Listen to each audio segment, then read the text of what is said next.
भाजपच्या महिला मोर्चाच्या अध्यक्षा विजया रहाटकर सध्या आपल्या सोबत आहेत। विजयाताई, आपल्यापर्यंत काय माहिती पोहोचली आतापर्यंत घटनेची? मला आत्ताच काही वेळापूर्वी समजलं आहे की खूप मोठी आग लागलेली आहे आणि अनेक दुकानं त्याच्यामध्ये जळत आहेत, खाक होत आहेत।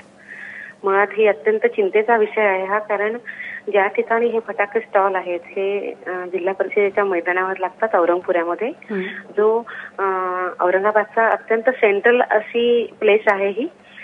आजूबाजूनं सगळे जिल्हा परिषदेचे ऑफिसेस, अनेक सिनेमा थिएटर्स आणि सगळ्यात महत्त्वाची म्हणजे औरंगाबादमधली सगळ्यात मोठी बाजारपेठ, मध्यवर्ती बाजारपेठ ही त्या भागामध्ये आहे। निराला बाजार पण याला लागूनच आहे आणि प्रत्येक औरंगाबादकरांचं जाणं येणं ह्या रस्त्यावरूनच असतं, इथूनच प्रत्येकाचं वावरणं असतं।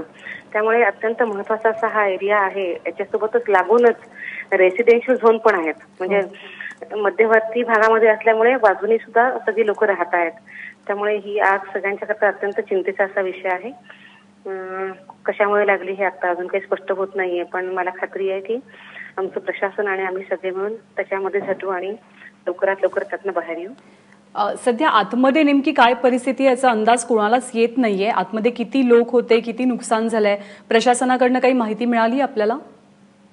अजून तर माझ्याकडे अजून माहिती नाहीये, त्या प्रयत्नामध्ये आम्ही आहोत, पण प्रशासन सुद्धा ते सगळं आग विझवण्यात आणि याच्यामध्ये सगळं जुंपलेलं आहे, झुंजतं आहे। काही वेळामध्ये याची माहिती मिळेल अशी आशा आहे। मात्र मोठ्या प्रमाणामध्ये तिथं माणसांचा वावर असतो। आजचा पीक दिवस असल्यामुळं सकाळपासूनच स्टॉल धारक तिथे सगळे असतात आणि या सगळ्यांची चिंता आहे आता अतिशय। विजयाताई, खूप खूप धन्यवाद आपण दिलेल्या प्रतिक्रियेबद्दल।